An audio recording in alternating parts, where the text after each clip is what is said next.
It's been 4 years, and finally, just days ago, the largest Ontario hospital network followed the evidence-based science and perhaps their moral compass and rescinded the nonsensical and autonomy-infringing COVID-19 vaccine mandate.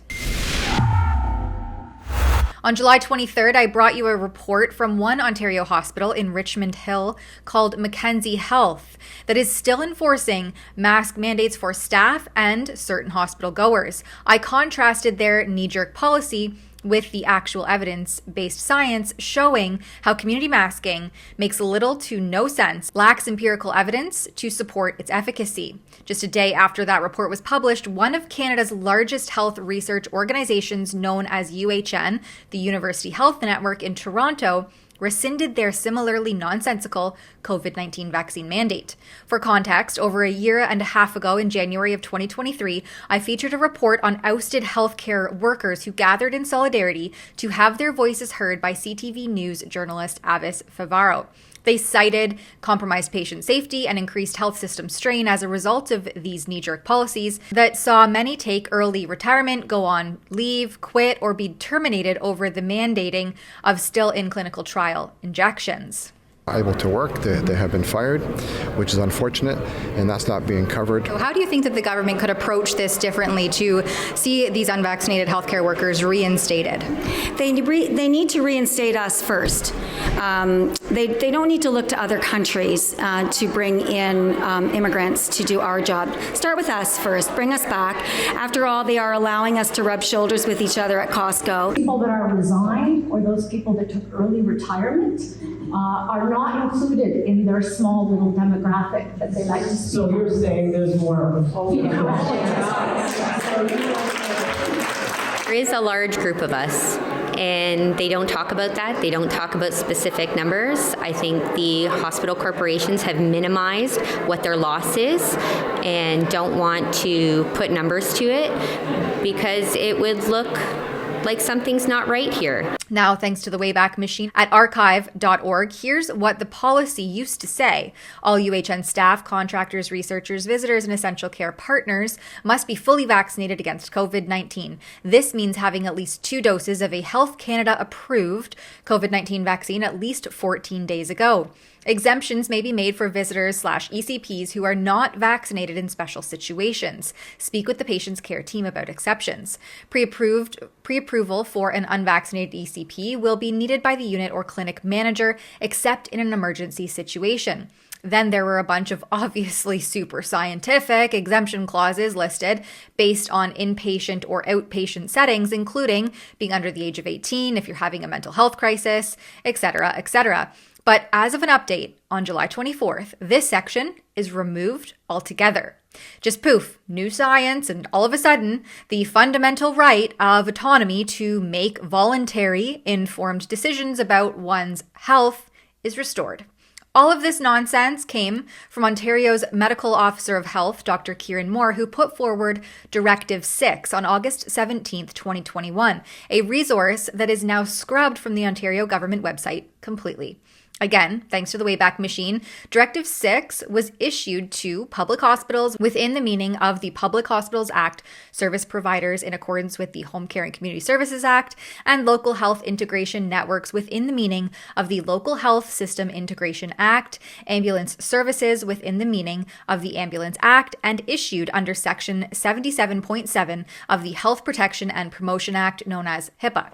It was implemented on September 7th, 2021, and required every covered organization to establish, implement, and ensure compliance with the COVID-19 vaccine policy, requiring its employees, staff, contractors, volunteers, and students to provide proof of full COVID vaccination or a medical exemption or complete an educational session on vaccine benefits. It further stipulated that if the educational option is removed, vaccination proof or medical reasons are required. If someone was non-compliant with this directive, then they were mandated to undergo regular COVID-19 testing. It further required organizations to collect and disclose statistical vaccination data to the Ministry of Health. It was then announced by the Ontario government on March 9th that this directive was to be formally revoked on March 14th, 2022, 6 months after its implementation. That same day, the Ontario Hospital Association, OHA, released different science, stating that Ontario hospitals to maintain measures to protect patient safety, including continued pressure on hospitals to require proof of COVID-19 for staff and new hires, no exemptions.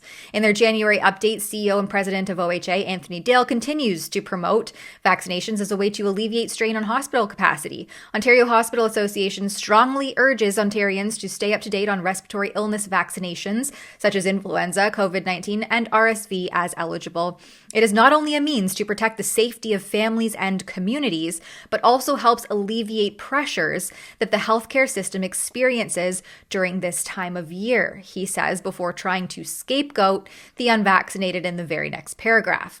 Ontario has approximately 22,000 acute care beds staffed and in operation at any given moment. In total, more than 6,000 of these beds are occupied by patients who should be in another more appropriate setting or who, in some instances, may have been able to avoid admission had they been vaccinated against the seasonal respiratory viruses that continue to pose a threat to the health of many Ontarians, especially our most vulnerable.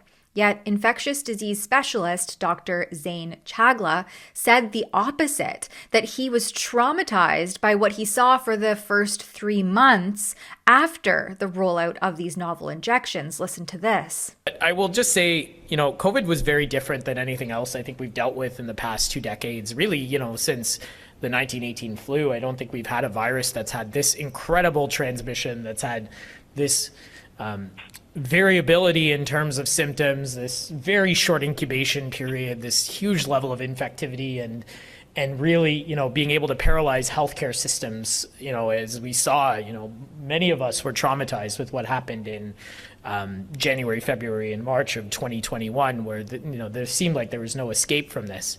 And so, I think this is where many things came from, right?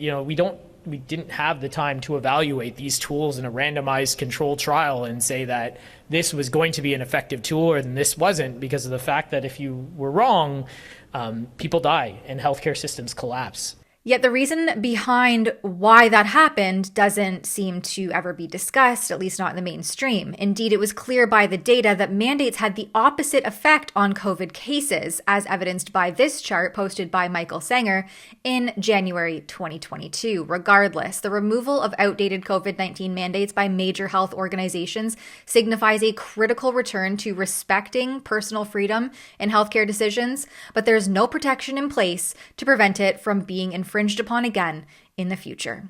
For Rebel News, I'm Tamara Ugolini.